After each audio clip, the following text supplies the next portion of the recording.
सह वीर्यं करवावहै तेजस्विनावधीतमस्तु मा विद्विषावहै। ओम शांति शांति शांति।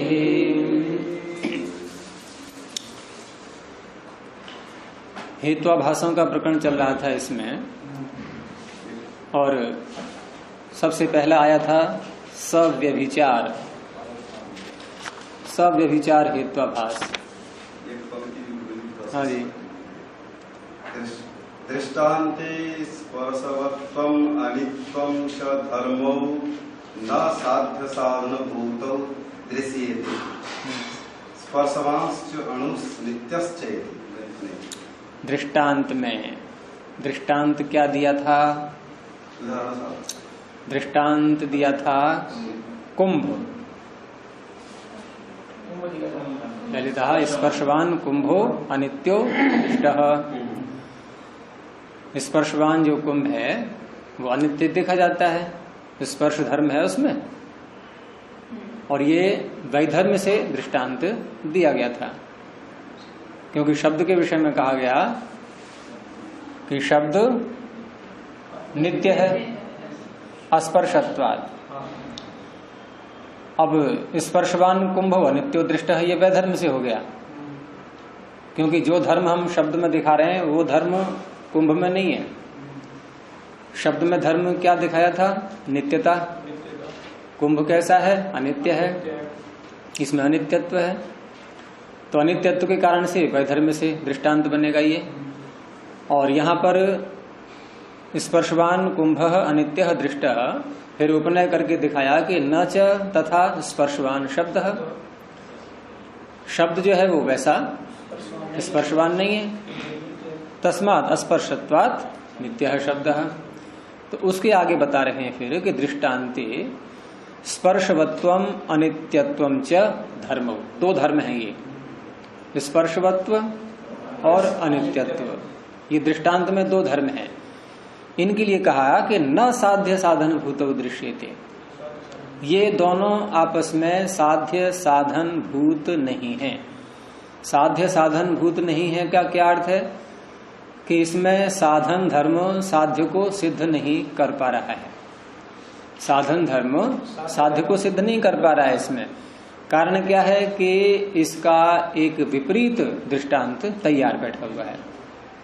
वो दृष्टांत कौन सा है विपरीत? कि स्पर्शवांश्च अणुर नित्यश्च इति। अणु को देखा हमने, स्पर्श धर्म है इसमें। जैसे घट में स्पर्श धर्म है, अणु में भी स्पर्श धर्म है, लेकिन हम स्पर्श धर्म से घट को अनित्य सिद्ध कर रहे हैं। लेकिन यहां पर अणु में विपरीतता दिखाई दे रही है। स्पर्श धर्म यहां भी है, लेकिन ये तो नित्य है।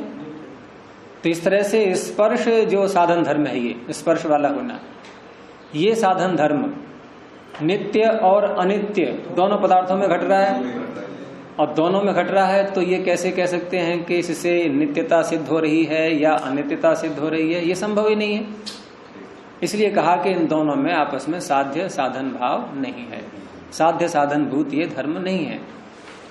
ये प्रश्न साधन उसी को साध्य कर साधन के द्वारा उसी साध्य को सिद्ध किया जा सकता है जो अन्यत्र ना घटे, एक ही पक्ष। हाँ, जो साधन अव्यभिचरित रूप से अपने साध्य को सिद्ध करता हो। अब क्योंकि यहाँ अणु में वही स्पर्श वाला होना जो धर्म है, ये नित्यता में भी घट रहा है, नित्यता को भी सिद्ध कर रहा है। और घड़े में देखते हैं तो वहां अनित्यता है। अर्थात नित्य, कोई भी नित्य चीज अगर स्पर्श वाली नहीं होती हाँ, तो ये घट जाता, तो घट जाता, तो ये व्यभिचरित हो गया है। अब यहाँ ये क्योंकि ये शास्त्र प्रमाण प्रधान है, प्रमाण में भी अनुमान सबसे मुख्य कहा जाएगा, और अनुमान प्रमाण में ही अधिक गलतियां होती हैं। अनुमान प्रमाण में पंचावयव प्रक्रिया प्रसिद्ध है ही, और वहां भी देखेंगे पंचावयव में भी सबसे अधिक महत्वपूर्ण अवयव कौन सा कहलाएगा? हेतु। हेतु का। और इसीलिए जब पंचावयव में अलग अलग प्रमाणों के रूप में अवयवों को लिया गया, तो प्रतिज्ञा को शब्द के रूप में लिया, लेकिन हेतु को अनुमान कहा गया, जबकि अनुमान के सारे अवयव हैं, लेकिन उन अवयवों में भी हेतु को अनुमान के रूप में कहा जा रहा है। अच्छा, हाँ, मैंने उसमें भी अनुमान के अवयव में भी इसको हेतु का अनुमान विशेष में कहना, जबकि सारे अवयवों को मिलाकर के हम अनुमान प्रमाण की प्रक्रिया बोलते हैं, लेकिन उन अवयवों में भी हेतु रूपी जो अवयव है इसको अनुमान प्रमाण की संज्ञा दी गई है, अनुमान के स्थान में आ रहा है ये, और दृष्टांत प्रत्यक्ष की स्थान पे आ रहा है। और उपमान प्रमाण जो है ये उपनय का जो अवयव है वो उसमें घटाते हैं उसके लिए, लेकिन यहाँ सबसे मुख्य है हेतु। दृष्टांत भी मुख्य होता है, लेकिन सबसे अधिक महत्ता हेतु को दी गई है। और हेतु हमारा निर्दुष्ट होना चाहिए, दोष रहित होना चाहिए।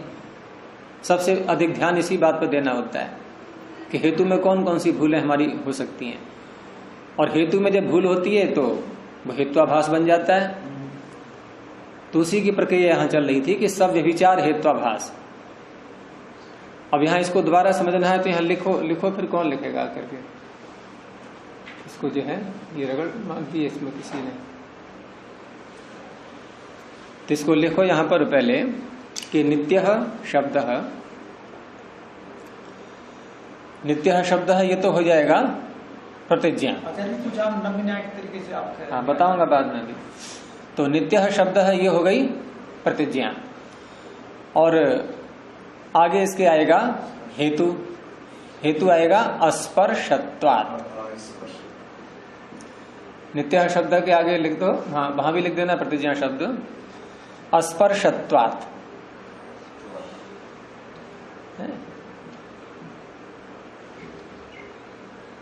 अब यहां भी इतना ही रहने दो, उसके ऊपर उसके साथ भी प्रतिज्ञा लिख दो। पहले इन दोनों को समझो। हाँ, प्रतिज्ञा है वहां पर ये, जैसे इधर हेतु लिखा है और हेतु में छोटी ऊ की मात्रा लगाते हैं तब। अब यहां नित्य शब्द है, इसमें साध्य धर्म कौन सा है?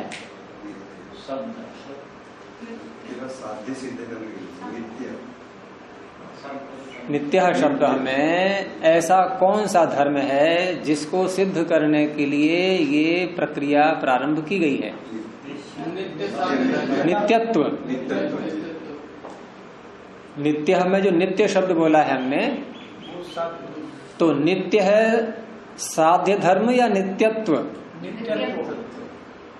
तो यहाँ इसमें तो है ही नहीं कोई शब्द नित्यत्व। कैसे पकड़ेंगे?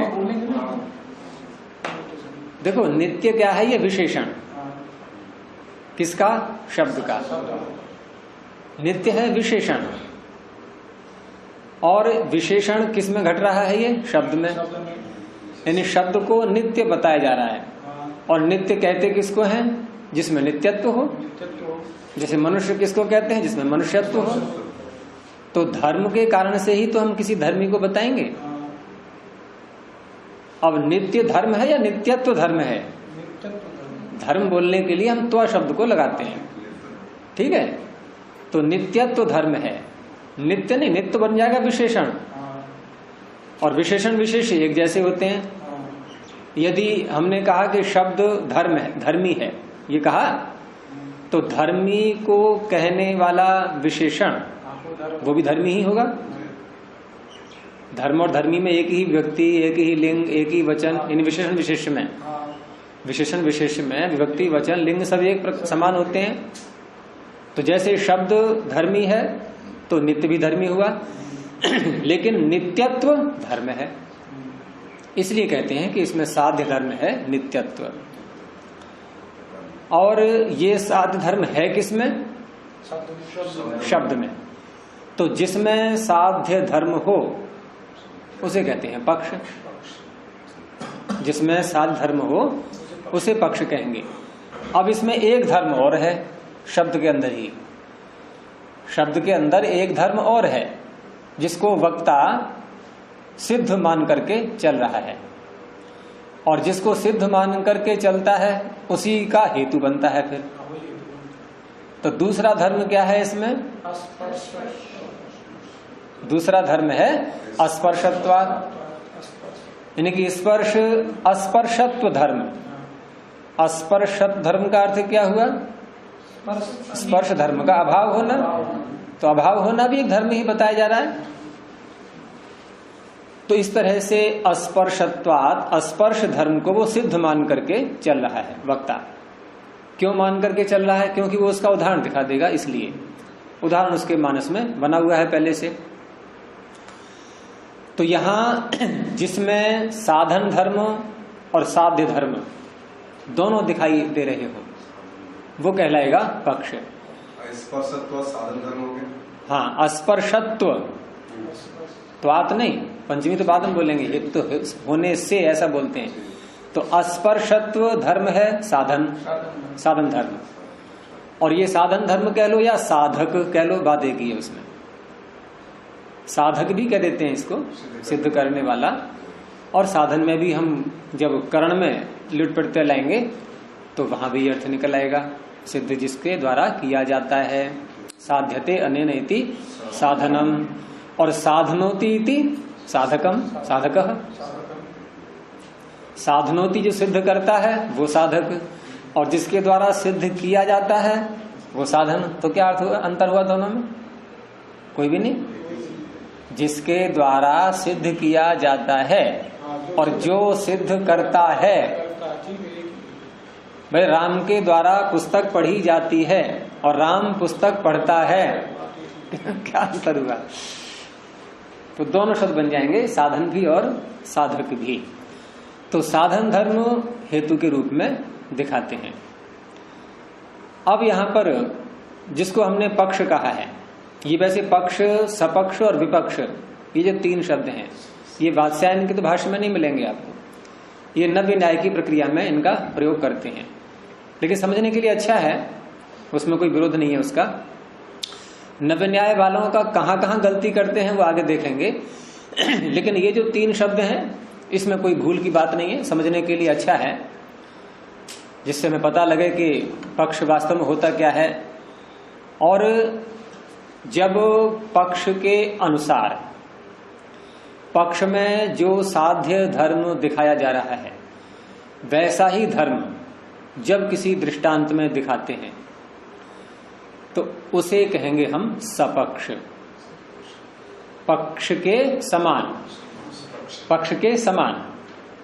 जैसे यहां दृष्टांत आगे लिखो उदाहरण करके।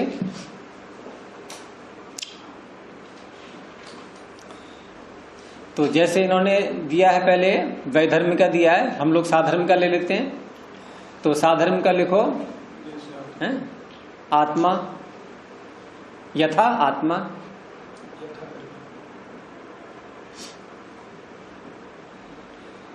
यथात्मा कह सकते हैं या आत्मवत, आत्मा के समान ऐसे भी कह देते हैं। जैसे वहां नहीं कहते महानसवत, महानस के समान, रसोई के समान। अब यहाँ आत्मा में हमें कौन सा धर्म देखना है जिसके आधार पर ये कह पाए कि ये सपक्ष है, अर्थात पक्ष के समान दृष्टांत है ये। पक्ष में ऐसा कौन सा धर्म है जो धर्म यहां भी है? नहीं, नित्यत्व। आपने जो बोला है अस्पर्शवत्व होना, ये तो हम हेतु की दृष्टि से देखेंगे।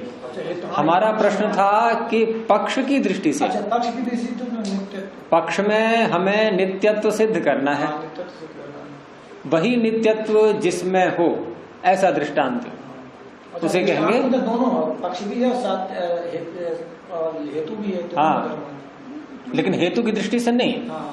अब हम जब पक्ष को सपक्ष देखेंगे, पक्ष का सपक्ष क्या है, पक्ष का विपक्ष क्या है, तो वहां पर उस धर्म को देखेंगे जो साध धर्म है। प्रतिज्ञा वाक्य में और उदाहरण वाक्य में जो एक साध्य धर्म। हाँ, प्रतिज्ञा वाक्य में जो साध्य धर्म है, वही धर्म जिस दृष्टांत में आ रहा है वो दृष्टांत बनेगा सपक्ष। ठीक है। अब यहाँ सपक्ष दृष्टांत जो आ रहा है, इसमें नित्यत्व धर्म है। आत्मा नित्य है कि नहीं है? उधर वो शब्द को भी नित्य कह रहा है, यहाँ ये नहीं देखना है कि ये इसने गलत कहा है सही कहा है, ये विचार नहीं करना है अभी कि नित्य शब्द है, ये प्रतिज्ञा की है ठीक है या नहीं है, ये नहीं देखना। ये तो अभी बोलने वाले जैसी मान्यता है बस वो अपनी प्रस्तुत कर दी है उसने। वो समान धर्म देखना होता है ना, मतलब प्रतिज्ञा में और उदाहरण में। हाँ वही तो समान धर्म देख रहे हैं, कौन सा है प्रतिज्ञा में धर्म? नित्य हुआ तो नित्य यहाँ भी आत्मा भी देखेंगे। और विपक्ष कौन सा बनेगा उदाहरण? जिसमें नित्यता न हो। आगे लिख लो दूसरा उदाहरण भी, देखो यहाँ लिखो कोष्ठक में साधर्म्य, ये साधर्म्य से हुआ है। अच्छा, साधर्म्य शब्द का हम प्रयोग करते हैं तो साधर्म्य कहाँ से घटाएंगे, कैसे? और नीचे उदाहरण घड़ा जैसे नहीं, साधर्म्य जब बोलेंगे तो हेतु से जोड़ेंगे अब, और पक्ष सपक्ष विपक्ष बोलेंगे तो प्रतिज्ञा से जोड़ेंगे।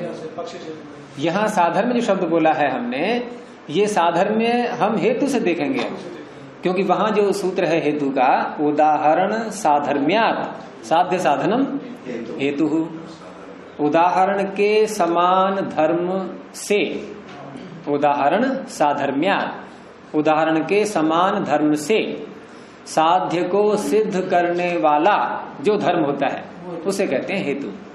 अब उदाहरण में आत्मा में हमने धर्म कौन सा देखा? जो सिद्ध करने वाला होगा वो है अस्पर्शत्व। अस्पर्शत्व धर्म आत्मा में है, और वही धर्म अब हेतु में दिखा देंगे। अब जो धर्म उदाहरण में है वही धर्म, लेकिन उदाहरण में धर्म कौन सा हो? साध्य को सिद्ध करने वाला हो। साध्य को सिद्ध करने वाला धर्म यहाँ पर अस्पर्शत्व उदाहरण में है, तो उसी धर्म को हेतु के रूप में दिखाएंगे। अब इन हेतु प्रस्तुत करते समय वक्ता को ये ध्यान पहले रखना होगा कि मैं उदाहरण साधर्म से देने जा रहा हूं या वैधर्म से देने जा रहा हूं, ये पहले से ही सोचना पड़ेगा उसको। यद्यपि उदाहरण में कोई अंतर नहीं आएगा, साधर्म से देगा तब भी ऐसे ही बोलेगा स्पर्शत्व, और वैधर्म से बोलेगा इसमें स्पर्शत्वात् नहीं, स्पर्श, हाँ चलो ठीक है। साधर्म से बोलेगा तब भी ऐसे ही बोला जाएगा, वैधर्म से बोलेगा तब भी ऐसे ही बोला जाएगा, लेकिन व्याप्ति बदल जाएगी। व्याप्ति के लिए ध्यान देना, व्याप्ति बदल जाएगी, व्याप्ति दोनों में अलग अलग होगी। अच्छा, ऐसा जो उदाहरण दिया गया है साधर्म से, इसमें व्याप्ति क्या देख रहा है बोलने वाला? जिसने ये प्रस्तुति दी है उसके मस्तिष्क में व्याप्ति क्या बन रही है?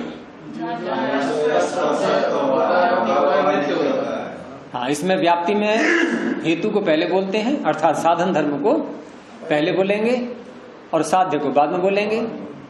जो जो स्पर्श वाला होता है वह नित्य होता है, वो नहीं, जो जो स्पर्श वाला होता है वह नित्य होता है। ये व्याप्ति उसके मस्तिष्क में बनी हुई है। तो इस तरह से उसने साधर्म से दे दिया उदाहरण, यथा आत्मा। और वैधर्म से बोलेंगे, अब लिखो आगे वैधर्म का दूसरा उदाहरण, यहां लिखो नहीं, बुद्धि, यथा बुद्धि। अब बुद्धि का जब उदाहरण देंगे तो उस अवस्था में अब व्याप्ति क्या बनेगी? हेतु वही रहेगा अस्पर्शत्वात्, लेकिन व्याप्ति क्या बनेगी? अब नहीं, बुद्धि नहीं, बुद्धि गलत हो गया। ये तो वैसे आएगा, इसको काटो। ये नहीं, ठीक है, ना ना ना ना ना ना, ये पूरा मिटा दो, बुद्धि अलग करो इसको। बुद्धि नहीं है ये, यहाँ आएगा घट,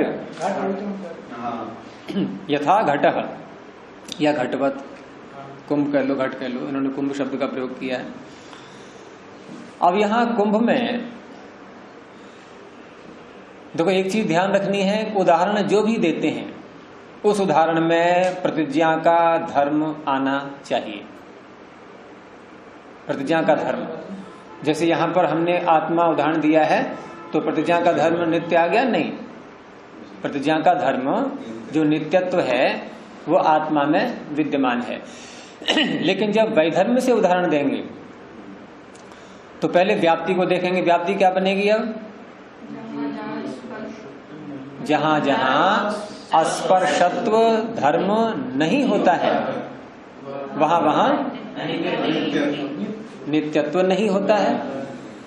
अब दो बार नहीं नहीं बोल रहे हैं, इसको सरल करने के लिए यूं भी कह सकते हैं कि जो स्पर्श वाला होता है वह अनित्य होता है या नित्य नहीं होता है। एक स्थान पर नित्य कह सकते हैं, और नहीं तो उस नहीं शब्द को नित्य से पहले जोड़ दो, अ माने नहीं, अ का अर्थ नहीं ही तो होगा, वह नित्य होता है। जैसे घड़ा, अब घड़ा कैसा है? घड़ा कैसा है? नहीं, घड़ा में हम साधन धर्म किसको ले रहे हैं? साधन धर्म घड़े में कौन सा है? साधन धर्म, साधन धर्म है इसमें स्पर्श होना। और साध्य क्या बना रहे हैं? साध्य बना रहे हैं अनित्यत्व, क्योंकि उससे उल्टा करना है बिल्कुल। अब नित्य शब्द से बिल्कुल पलट चुका है ये, क्योंकि साधर्म से जब उदाहरण देंगे तो उसमें तो जो हेतु जैसे बोला गया है ठीक वैसे ही आएगा धर्म उसमें, क्योंकि हेतु में हमने अस्पर्शत्वाद बोला है, तो आत्मा भी ऐसा ही है, अस्पर्शवाद वाला है ये। लेकिन जब वैधर्म से देंगे तो वहां दोनों बदल जाएंगे, क्योंकि वहां विरोध में दिखाना है कि जिसमें अस्पर्शवत्व धर्म ये नहीं होता है तो वह अनित्य भी नहीं होता है, नहीं वो नित्य भी नहीं होता है, अर्थात अनित्य रहेगा। अब यहाँ इन दोनों उदाहरणों में जो साधर्म और वैधर्म से दिया गया है, अब इसमें यह देखना है कि ये जो अस्पर्शत्वाद हेतु दिया गया है तो क्या ये हेतु ठीक है या नहीं है। हेतु ठीक है या नहीं है इसकी पहचान कब होती है? जब कोई विपरीत दृष्टांत न मिल रहा हो, विपरीत दृष्टांत कोई उपस्थित न हो रहा हो। अब जैसे आत्मा है, यहाँ पर ये आत्मा तो साधर्म से दृष्टांत दे दिया गया, और आत्मा में क्या सिद्ध किया गया था कि देखो आत्मा स्पर्श वाली नहीं है और ये नित्य है, और ऐसा ही शब्द है। उपनय और निगमन करके हम शब्द में भी वही बात सिद्ध करेंगे। लेकिन अब इसी का विपरीत दृष्टांत, इसी आत्मा का विपरीत दृष्टांत, आत्मा का विपरीत दृष्टांत क्या आएगा, क्या दिखाएंगे विपरीत दृष्टांत में? क्योंकि इस दृष्टांत में हमने ये दिखाया कि आत्मा अस्पर्श वाला है, तो हमें विपरीत दृष्टांत ऐसा लाना है जो अस्पर्श वाला हो। वो कौन है? बुद्धि। तो बुद्धि दृष्टांत में अस्पर्श धर्म है, यानी कि स्पर्श नहीं है उसमें, लेकिन नित्य है या अनित्य है? वो अनित्य है। तो बुद्धि विपरीत दृष्टांत मिल गया। अब विपरीत दृष्टांत मिल जाने से ये जो धर्म हेतु में दिखाया गया था, साधन धर्म, ये धर्म कैसा है?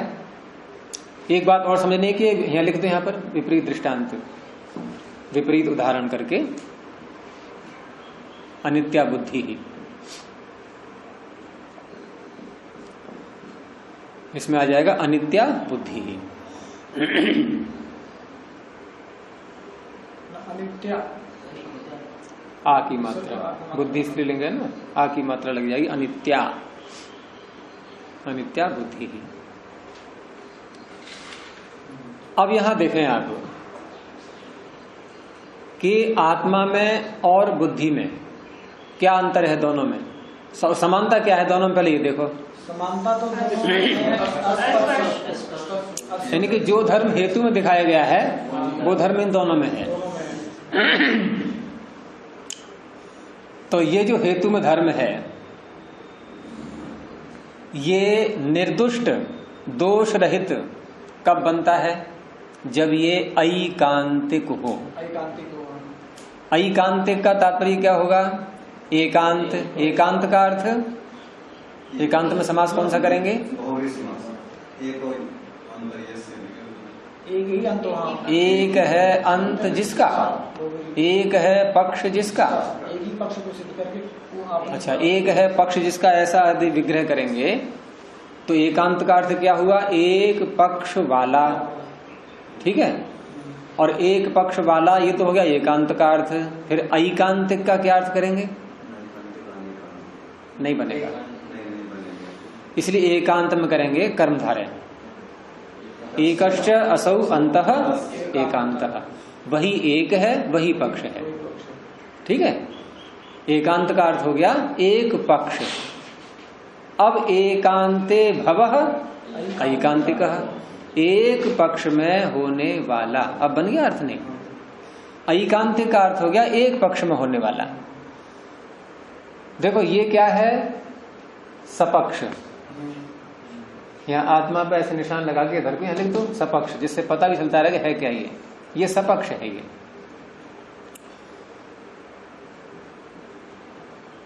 और इसका लिखो विपक्ष, ये विपक्ष है। और शब्द के साथ में लिखो पक्ष, हाँ शब्द पक्ष है ये समझना आवश्यक है इसमें। हाँ कहेंगे, लेकिन हम शब्द दूसरे ले रहे हैं अभी, वो धर्मी का दूसरा अर्थ होगा। तो हेतु कैसा होना चाहिए, जिसमें कोई दोष न हो, तो वो होना चाहिए ऐकांतिक, यानी एक पक्ष में होने वाला। देखो पक्ष शब्द इसमें भी आ रहा है, पक्ष शब्द इसमें भी आ रहा है, पक्ष इसमें भी आ रहा है, पक्ष सारे हैं ये वी और स को हटा दें यदि हम, तो पक्ष सारे हैं। तो एक पक्ष में होने वाला जब हम बात करते हैं तो हम यहां देखेंगे या यहां देखेंगे या यहां देखेंगे, किसको देखेंगे हम एक पक्ष में? एक पक्ष में यहां देखेंगे ना, जो शब्द का पक्ष, किसमें, आत्मा में या शब्द में? उदाहरण देखो शब्द में तो सिद्ध करना है अभी, शब्द में तो देखो नित्या शब्द में हेतु है क्या? नहीं है ना, तो वहां नहीं देखेंगे। नित्या शब्द में तो हेतु है ही नहीं, वहां हेतु नहीं, हेतु तो उदाहरण, हेतु बोलने के बाद हेतु प्रस्तुत होगा ना। अभी तो प्रतिज्ञा की है, वहां हेतु है ही नहीं अभी तो वहां नहीं देखते। लेकिन उस पक्ष के समान वाला जो पक्ष है यहाँ तो हम कहेंगे, जब सपक्ष ढूंढेंगे हम तो वही ढूंढेंगे जिसमें नित्यता दिखाई दे रही हो। जब भी किसी पक्ष का सपक्ष देखेंगे तो वहां कौन सा धर्म देखेंगे? जो प्रतिज्ञा में साध्य धर्म है वो जहां मिल रहा है वो बनेगा सपक्ष, और जो प्रतिज्ञा में धर्म है वो जहां नहीं मिल रहा है उसे कहेंगे विपक्ष। जैसे ये बुद्धि अनित्य है और शब्द नित्य है, तो इसमें नित्य का विरोधी अनित्य आ गया, ठीक है, इसलिए ये विपक्ष बनेगा। अच्छा, अब जैसे बात हो रही थी कि हेतु ऐकांतिक होना चाहिए, तो ऐकांतिक हेतु को हम एकांत में यानी एक पक्ष में किस में देखेंगे? वो देखेंगे इसमें सपक्ष में। तो हम इसकी व्याख्या कैसे करेंगे अब कि जो हेतु पक्ष में हो, केवल पक्ष में हो, केवल पक्ष में हो, विपक्ष में न हो, समझ आ रही है नहीं? जो हेतु केवल एक ही अंत में हो, एक पक्ष में हो, वो एक पक्ष कौन सा? सपक्ष, उसे कहते हैं ऐकांतिक। और जो एक ही पक्ष में न रह करके दूसरे पक्ष में भी अर्थात विपक्ष में भी पहुंच रहा है, तो ये व्यभिचार हो गया कि नहीं? उसको केवल यहां रहना चाहिए था ईमानदारी से, यानी कि अस्पर्शत्वाद हेतु केवल आत्मा में होना चाहिए था। तो आत्मा में तो है या नहीं है? लेकिन केवल नहीं है ना। नहीं सुनो, आत्मा में है कि नहीं है? आत्मा में अस्पर्श धर्म है कि नहीं है? लेकिन वो अस्पर्शत्व वहां से कूद करके यहां भी आ गया, उसको चैन नहीं पड़ा वहां। भाई व्यभिचार यही तो हो रहा है, एक जगह नहीं टिक पा रहा है। एकत्र अव्यवस्थिति ही, एकत्र अव्यवस्थिति ही, एक स्थान पर व्यवस्थिति नहीं है उसकी। उसको बिल्कुल लक्ष्मण रेखा बन गई कि बस वहीं रहे, आगे न निकले कहीं भी। लेकिन सीता बाहर को भी निकल आई थी लक्ष्मण रेखा से। तो यहां पर यहां भी आ गया। कौन आ गया? हेतु। कौन सा हेतु? इसमें है स्पर्शत्व? नहीं है, बुद्धि छूने में आती है ज्ञान, यानी कि वो स्पर्शत्वाद हेतु आत्मा में भी आ गया, यहां भी आ गया। तो जो एक पक्ष में न रहे वो क्या कहेंगे? उसको अनैकांतिक।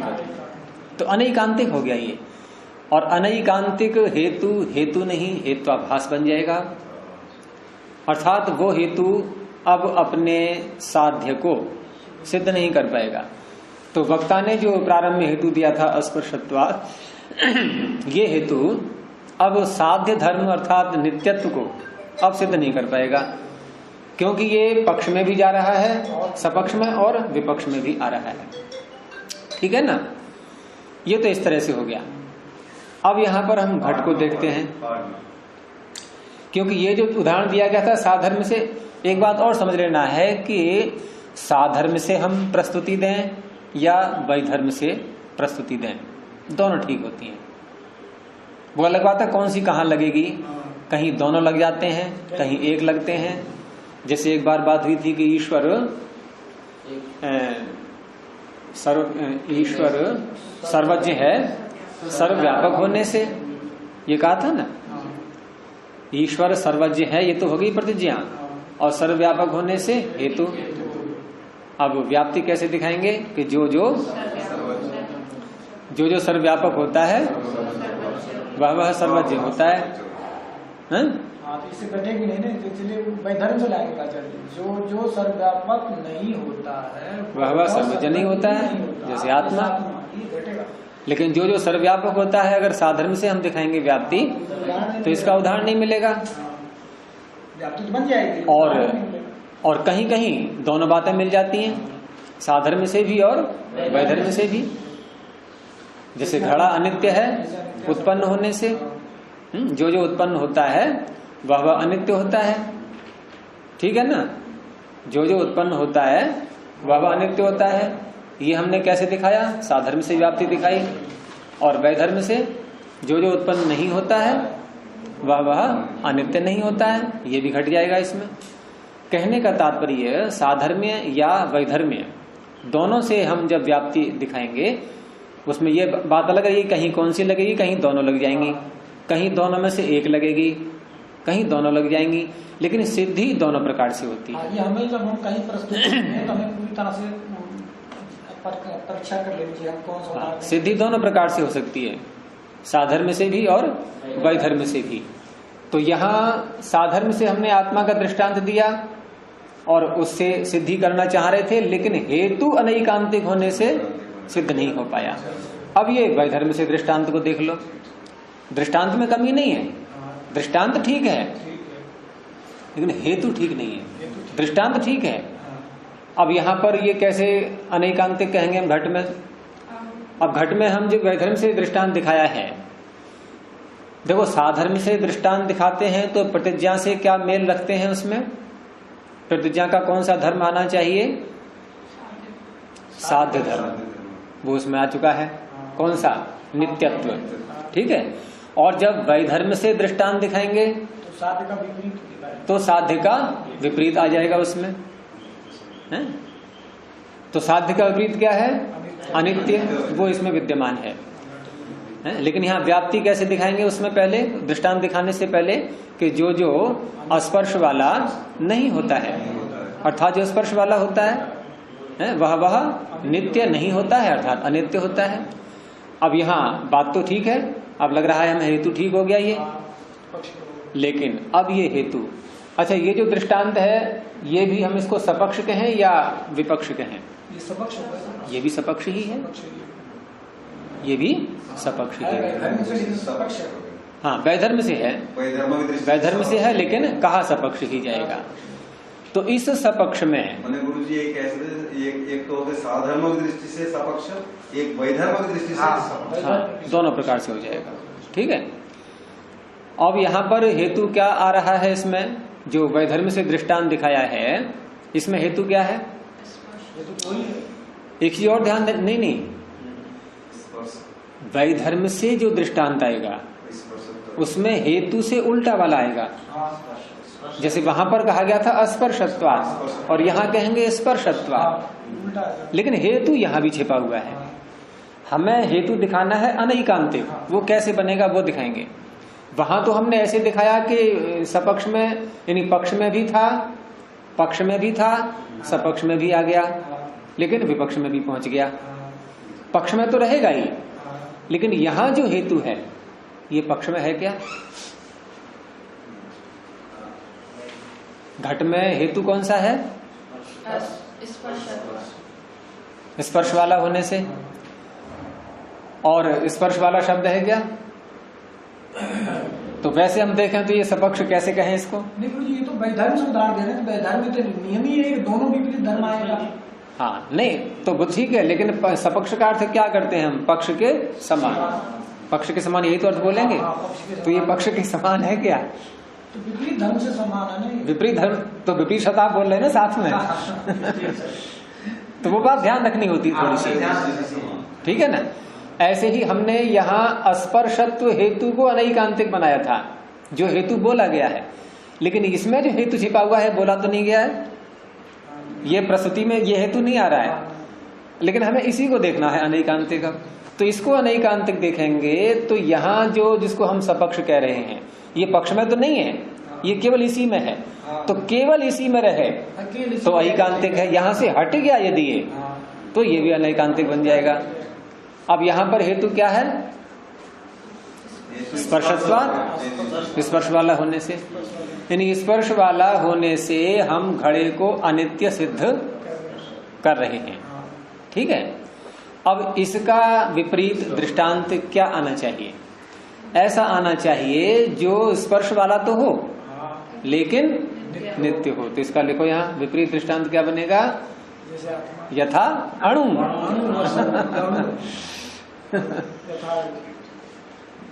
इसका बनेगा यथा अणु, जैसे अणु। अब अणु कैसा है? स्पर्श वाला, यानी कि अणु में स्पर्श धर्म आ गया और इसमें भी है स्पर्श धर्म।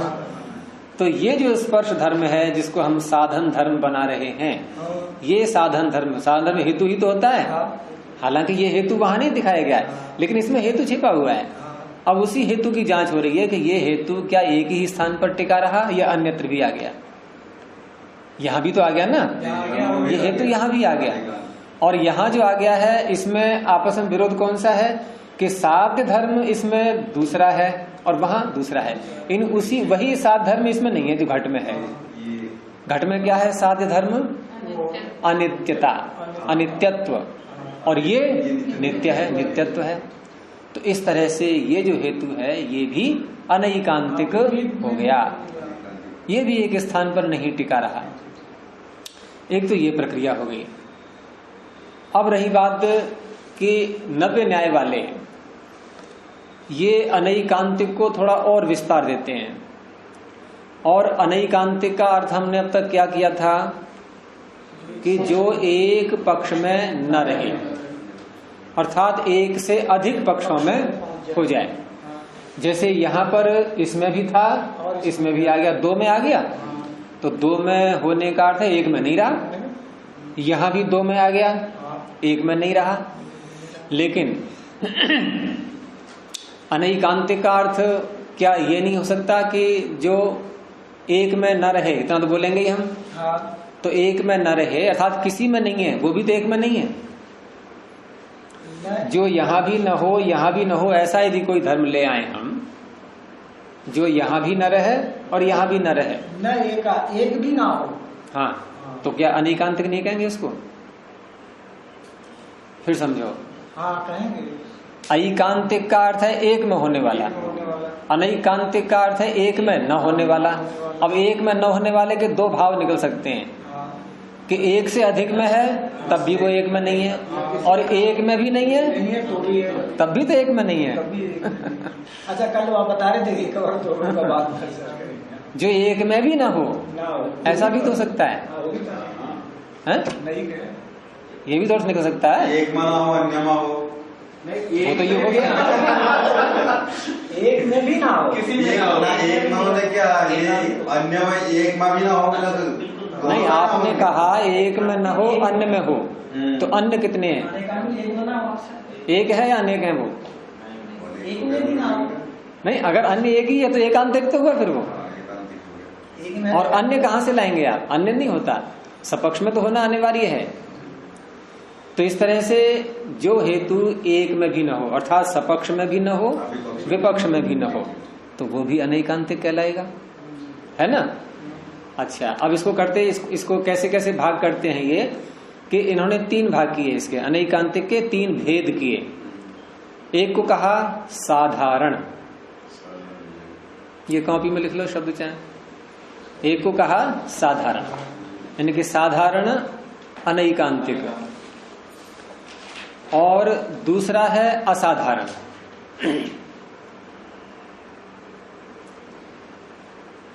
साधारण एकांतिक, एकांतिक करेंगे। साधारण एकांतिक में क्या होता है बताऊं? पहले नाम लिख लो तीनों के। साधारण, असाधारण, असाधारण और अनुपसंहारी। तीसरा अनुपसंहारी तीसरा। साधारण, असाधारण, अनुपसंहारी, ये चलते हैं। एकांतिक, एकांतिक, अनैकांतिक हैं तीनों ही, अनैकांतिक। ये साधारण का तो यही उदाहरण बन जाएगा आपका, जो हम लोगों ने दिया है, ये जो वात्स्यायन ने स्वीकार किया है, ये साधारण है। साधारण का मतलब क्या हो गया कि जो सपक्ष में भी हो, विपक्ष में भी हो। ठीक है, जो सपक्ष में भी हो, विपक्ष में भी हो। पक्ष मत बोलना यहाँ पर कहीं, पक्ष में तो होता ही, उसकी बात नहीं हो रही है। पक्ष के साथ साथ सपक्ष में हो, विपक्ष में। पक्ष में तो हमें सिद्ध करना ही नहीं, हम तो उदाहरण देकर सिद्ध करेंगे ना। हेतु की प्रामाणिकता कहाँ देखी जाती है?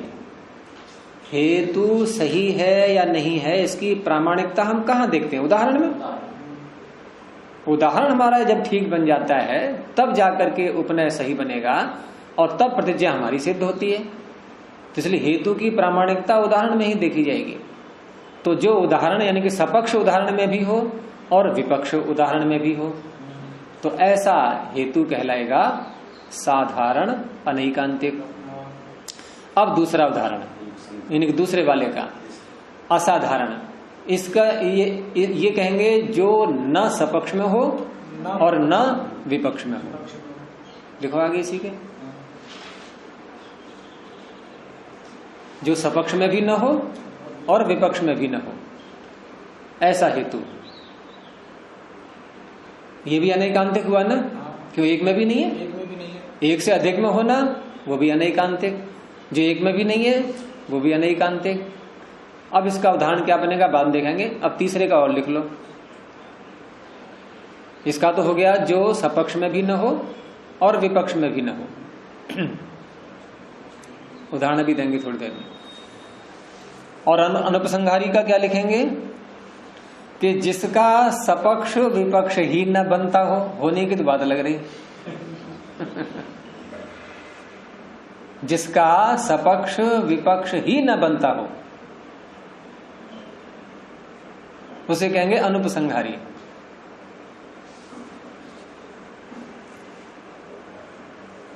अब ये भी देखेंगे कि वात्स्यायन ने क्यों नहीं लिया इन चीजों को और ये कैसे सिद्ध करेंगे उसको। यानी नव्य न्याय वालों ने कौन सी ऐसी नई बात निकाली। कहते हैं ना अपने को नव्य, हम नए हैं बिल्कुल। तो नए हैं तो तुम्हारे देखें कौन सा नयापन है तुम्हारा।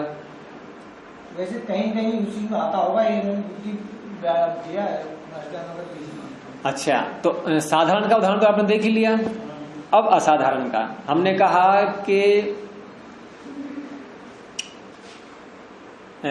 नित्यः शब्दः है, और हेतु क्या दिया? शब्दत्वात्, शब्दवत्वात्।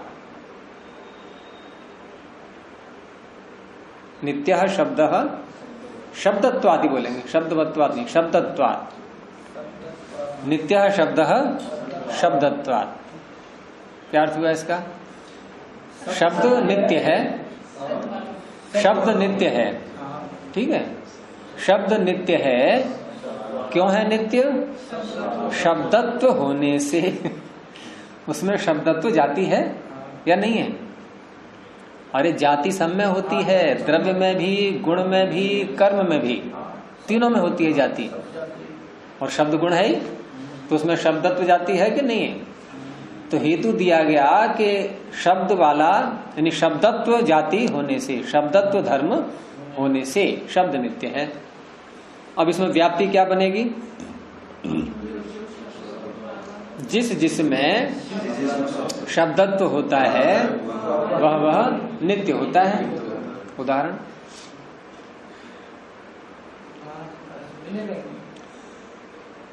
उदाहरण ऐसे तो नहीं मिलेगा, लेकिन हम पक्ष विपक्ष की दृष्टि से देखेंगे। अब पक्ष विपक्ष की दृष्टि से देखेंगे तो पक्ष क्या है? हमारा शब्द। और पक्ष का जब सपक्ष देखते हैं तो क्या चीज देखते हैं उसमें? फिर भाई याद करो, प्रतिज्ञा में साध्य धर्म क्या है? नित्य शब्द। तो नित्यत्व जहां मिल जाए वो बनेगा सपक्ष। तो नित्यत्व किस में है? आत्मा में। तो आत्मा दृष्टांत हमने ले लिया, ठीक है, आत्मा दृष्टांत हमने ले लिया। और आत्मा दृष्टांत क्यों ले लिया है? क्योंकि आत्मा में भी नित्यत्व है और शब्द में भी नित्यत्व है। लेकिन हेतु क्या दिया था? शब्दत्वात्। तो ये शब्दत्वात् हेतु, इसको हमें बनाना है अनैकांतिक, जो एक में भी न हो। तो आत्मा में शब्दत्व है, आत्मा में शब्दत्व है। आत्मा में शब्दत्व कहाँ है? शब्द जाति आत्मा में कहाँ है? आत्मा तो शब्दत्व का अर्थ है शब्द जाति। गाय जाति गाय में होगी कि भैंस में होगी? तो शब्द जाति शब्द में ही तो होगी, शब्दत्व जाति शब्द में ही तो होगी। आत्मा शब्द कहाँ है? शब्द माने ध्वनि, वही श्रोत्रोपलब्धि बुद्धि निर्ग्राह्य है, जिसका श्रोत्र से ग्रहण हो उसे कहते हैं शब्द। अब आत्मा मैंने बोला है, ये आप शब्द से कान से ग्रहण कर रहे हो, इसको मत पकड़ो, आत्मा द्रव्य को पकड़ो। जो आत्मा द्रव्य है वो शब्द नहीं है, शब्द गुण है, आत्मा द्रव्य है। आप ये तो कह सकते हो कि आत्मा में द्रव्यत्व है, शब्दत्व नहीं है। अच्छा, अब इसका विपक्ष क्या बनेगा? विपक्ष कैसे देखेंगे? जो साध्य धर्म हमने उदाहरण में देखा वो तो बना सपक्ष उदाहरण, और जिस उस साध्य धर्म का जिसमें अभाव है वो बनेगा विपक्ष का उदाहरण। तो उदाहरण भी बन जाएगा क्योंकि अनित्या बुद्धि। तो बुद्धि में शब्दत्व है, बुद्धि में भी नहीं है। कहने का तात्पर्य है कि नित्य शब्द शब्दत्वात्, ये जो हेतु दिया गया ये हेतु न तो सपक्ष में मिलेगा और न विपक्ष में मिलेगा। लेकिन इतनी लंबी प्रक्रिया करने की क्या आवश्यकता कि ऐसा करके हम हेतु को दोषपूर्ण दिखा रहे हैं। ये नव्य न्याय की दृष्टि से बोल रहा हूं, वो जो दिखा रहे हैं। अब उनका कहना क्या है कि ये देखो हेतु अनैकांतिक है। क्यों अनैकांतिक है? कि न तो सपक्ष में है ये, न विपक्ष में है, एक में भी नहीं है, इसलिए अनैकांतिक है, इसलिए ये हेत्वाभास है। ठीक है, ऐसा उनका कहना है। लेकिन उनसे ये पूछो कि आप ये आत्मा और बुद्धि वाले दृष्टांत लाए कहां से? दृष्टांत का लक्षण क्या होता है? उदाहरण का लक्षण क्या होता है? या उससे पहले आप हेतु का लक्षण देखो, हेतु का लक्षण क्या होता है? उदाहरण साधर्म्यात्, उदाहरण साधर्म्यात् या उदाहरण वैधर्म्यात्। तो उदाहरण साधर्म्यात् जब हमने बोला तो उस अवस्था में कौन सा धर्म ऐसा हमने उदाहरण में देखा जिसको हम हेतु के रूप में प्रस्तुत करेंगे? क्योंकि हेतु था उसका शब्दत्वात्। क्या शब्दत्व धर्म उसने उदाहरण में देख लिया था? उदाहरण में है ही नहीं। जब नहीं है तो हेतु बनेगा ही नहीं। अच्छा हाँ गुरुजी, वास्तव में बनेगा, हेतु ही नहीं बनेगा। पहले हम हेतु बोले, फिर उसकी अनैकांतिकता दिखाएं, फिर कहें कि हेत्वाभास है ये। अरे हेत्वाभास तो हम तब बनाए जब हेतु पहले टिक तो जाए। वो हेतु अपने अस्तित्व में ही नहीं आया है अभी तो हेतु बना ही नहीं। हेतु बनता है उदाहरण के साधन में से या वैधर्म से। हेतु बोलते हो आपके दिमाग में उदाहरण होना चाहिए, और यहाँ दोनों प्रकार से नहीं बन रहा है हेतु, तो हेतु ही नहीं बना। तो इस तरह से ये वात्स्यायन जी क्यों लेंगे ऐसी बातें? यानी कि हम प्राच्य न्याय की दृष्टि से भी उसके हेतु को खंडित कर सकते हैं। और उसके लिए ये नहीं कहना पड़ेगा हमें कि ये अनैकांतिक है, ये सब विचार है, ऐसा नहीं कह सकते हैं। वहां हेतु ही नहीं बना, वो सद हेतु ही नहीं है। हेतु बन जाए पहले तब देखेंगे कि हेत्वाभास बना कि नहीं बना। ये हेतु ही नहीं बन रहा है। अब तीसरे को लें आप, अनुपसंहारी। अनुपसंहारी में क्या है? हम इसका उदाहरण क्या बनाएंगे? प्रतिज्ञा भाग क्या बनाएंगे? सर्वम नित्यम प्रमेयत्वात्। सर्वम नित्यम, सब कुछ नित्य है। हेतु क्या दिया? प्रमेयत्वात्, प्रमेय होने से। प्रमेय किसे कहते हैं? जानने योग्य। तो सब कुछ नित्य है। कैसे पता लगा कि सब कुछ जानने योग्य है? इसलिए इसमें व्याप्ति क्या बनेगी? व्याप्ति क्या छिपी हुई है? जो जो प्रमेय होता है वह नित्य होता है, यानी जो जो जानने योग्य होता है वह नित्य होता है। उदाहरण लाइए।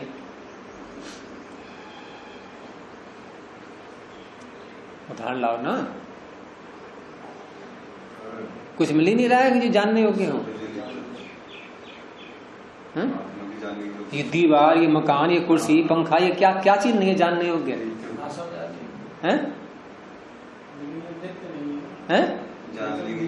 नहीं, ये बात कहाँ होती है? हमारा है कि जो जो प्रमेय होता है, व्याप्ति दिखेंगे, जो जो प्रमेय होता है वह नित्य होता है। तो प्रमेय को पकड़ो ना पहले, नित्य है नहीं ये नहीं देखेंगे। जो जो प्रमेय होता है वह नित्य होता है। व्याप्ति दिखाते समय हम साधन धर्म को पकड़ेंगे ना कि वो कहाँ पर है। तो प्रमेयत्व तो यहाँ पर साधन धर्म है हमारा, है? प्रमेय होना चाहिए, जानने योग्य होना चाहिए, तो उसको लाओ। तो आत्मा भी है, परमात्मा भी है, ये सब। चलो आत्मा को ले लो। तो आत्मा प्रमेय है। अच्छा, अब नियम ये होता है कि जो हमारा पक्ष है, पक्ष क्या है? यहाँ पहले इसको पकड़ो। सर्वम नित्यम, पक्ष क्या है? सर्वम, सर्वम पक्ष है कि नहीं है? क्यों है पक्ष ये? क्योंकि इसमें साध्य धर्म को दिखाया जा रहा है, सिद्ध करना है। क्या है साध्य धर्म? नित्यत्व। नित्यत्व साध्य धर्म जिसमें हो वो पक्ष हो गया। तो पक्ष हो गया सर्वम, यानी कि हमारा जो पक्ष है सर्व, ये क्यों है पक्ष? क्योंकि सिद्ध करने योग्य है। अभी प्रतिज्ञा सिद्ध करने के लिए तो होती है, अभी सिद्ध नहीं है, वो साध्य है, सिद्ध करने योग्य है। और जो सिद्ध करने योग्य होता है उसको कभी भी दृष्टांत में आप नहीं ला सकते। जो सिद्ध करने योग्य है उसको दृष्टांत में ले आएंगे। जैसे मैं कहूं कि शब्द नित्य है,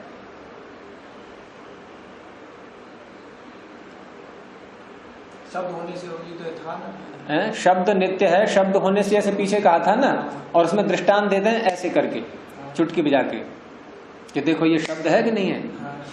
शब्द नित्य है, शब्द होने से। व्याप्ति क्या दिखाएंगे? जो जो शब्द जिसमें शब्दत्व होता है वह नित्य होता है। जैसे चुटकी, ये शब्द है कि नहीं है? बन गया? क्यों नहीं बनेगा? क्योंकि शब्द तो हमारा शब्द हमारा साध्य है अभी, तुम्हारा साध्य है। और ये भी हमने शब्द ही बोल दिया, ये शब्द ही तो है ये। तो ये तो साध्य कोटि में पहले से ही है, ये सिद्ध नहीं है। हाँ, यदि हम ये कहें किसी विशेष को विशेषण लगा करके उसमें कि पंखे का शब्द है या अन्य किसी का शब्द है, पशु का शब्द है, पक्षी का शब्द है, कि इसका शब्द नित्य है, और फिर हम किसी अन्य शब्द का उदाहरण लाएं तो बन जाएगा। लेकिन वहां तो सारे ही शब्द आ गए ना उसमें, यानी शब्द सामान्य को ले लिया है। तो ऐसे ही यहाँ पर सर्वम नित्यम, सब नित्य है। तो सब नित्य में क्या उस सब में आत्मा नहीं आ गया? तो आप कैसे ले आओगे दृष्टांत में? आप नहीं ला सकते ना। अर्थात सर्वम नित्यम प्रमेयत्वात्, इसका पक्ष यानी कि सपक्ष उदाहरण कोई बन सकता है? कोई विपक्ष बन सकता है? सब तो जानने योग्य। तो जिसका सपक्ष ही न बने, विपक्ष ही न बने। देखो उसमें असाधारण वाले में तो सपक्ष विपक्ष थे, लेकिन उनमें हेतु नहीं था वो। यहाँ तो सपक्ष विपक्ष ही नहीं बन रहे हैं, तो तब भी अनैकांतिक हो गया ये। लेकिन यहाँ भी वही भूल हो रही है। यहाँ हम इतनी लंबी प्रक्रिया करके और फिर कहें कि ये अनैकांतिक हेतु है प्रमेयत्वाद, और उसको गलत सिद्ध करें हेतु के लिए, तो उससे पहले फिर वही बात आ जाएगी कि हेतु कब होता है, उदाहरण के समान धर्म से या वैधर्म से। तो उदाहरण ही जब नहीं मिलेगा तो साधर्म वैधर्म कहाँ देखेंगे, और नहीं देखेंगे तो हेतु कैसे प्रस्तुत करेंगे? तो हेतु प्रस्तुत ही नहीं होगा। दोनों प्रक्रिया में वही एक ही बात है समाधान की हेतु ही नहीं प्रस्तुत। जो घड़ा अभी बना ही नहीं है उसमें पानी कैसे भर लेंगे हम? पहले घड़ा बन तो जाए तब देखेंगे इसमें कोई छेद तो ना रह गया है कहीं कि पानी टपकेगा या रुकेगा इसमें। लेकिन यहाँ तो घड़ा ही नहीं बना अभी। पहले कुछ हो तब तो खोट निकालिए। अरे पहले हेतु लाओ तो, हेतु लाओ तब देखेंगे हाँ ठीक है कि नहीं है। भाई दुकानदार से हम कोई वस्तु मांगते हैं और फिर उसकी जांच करते हैं और वस्तु न दे वो, कैसे ही जांच लो बस, चीज तो नहीं है मेरे पास लेकिन जांच लो ठीक है या गलत है। हेतु बोला नहीं गया और सामने वाले से कह रहे हैं जांच करो जरा ये अनैकांतिक है या एकांतिक है। हेतु बोला ही नहीं गया अभी। अब हेतु कब बोला जाए? जब उदाहरण के साथ साधर्म्य है वैधर्म्य हो, यानी कि उदाहरण तो हो, पहले उदाहरण हो तो साधर्म्य वैधर्म्य को देखें। उदाहरण ही नहीं है तो साधर्म्य वैधर्म्य कहां से देखेंगे? तो इस तरह से हम प्राच्य न्याय की दृष्टि से भी हम उस हेतु को असद हेतु पहले ही कह सकते हैं, बनेगा ही नहीं हेतु। और जब बनेगा ही नहीं तो फिर अनैकांतिक कहकर खंडन करना उसका, बस यही तो है। व्यर्थ में ही परिश्रम करवा करवा करके और इतना जटिल विषय को बना देते हैं ये लोग। और देखो प्राच्य न्याय में कितनी सरलता से किसी बात को सिद्ध कर रहे हैं। अरे हम अगर और देखो आप, जैसे सव्यभिचार शब्द है ये, तो सव्यभिचार का अर्थ क्या है? व्यभिचार से युक्त। तो व्यभिचरण, व्यभिचरण का अर्थ क्या है? यहां से हटके यहां भी आ गया। तो ये जो असाधारण और अनुपसंहारी, क्या इन दोनों में व्यभिचरण दिख रहा है क्या? देखो असाधारण में न सपक्ष में है न विपक्ष में है, तो व्यभिचरण हुआ कहां यहां? तो सव्यभिचार शब्द ही नहीं है, इसलिए वो सव्यभिचार को नहीं लेते, वो केवल अनैकांतिक की व्याख्या करते हैं बस केवल। लेकिन व्यास के गौतम के सूत्रों में देखें पहले कि सब अनैकांतिक के साथ साथ सव्यभिचार शब्द भी तो जोड़ा है, इसको भी तो लेना है। ऐसी अनुपसंहारी में वहां कहां है व्यभिचरण? वहां भी नहीं है।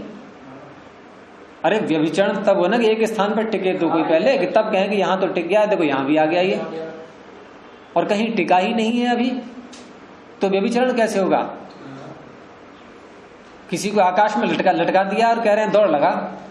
अरे दौड़ कैसे लगाए? पहले उसकी पैर तो टिकाओ कहीं पर, उसके पैर तो टिका ही नहीं है, रस्सी से बांध के और लटका दिया है उसको और कह रहे हैं दौड़ लगा। कहां से दौड़ लगाएगा? आकाश पुष्प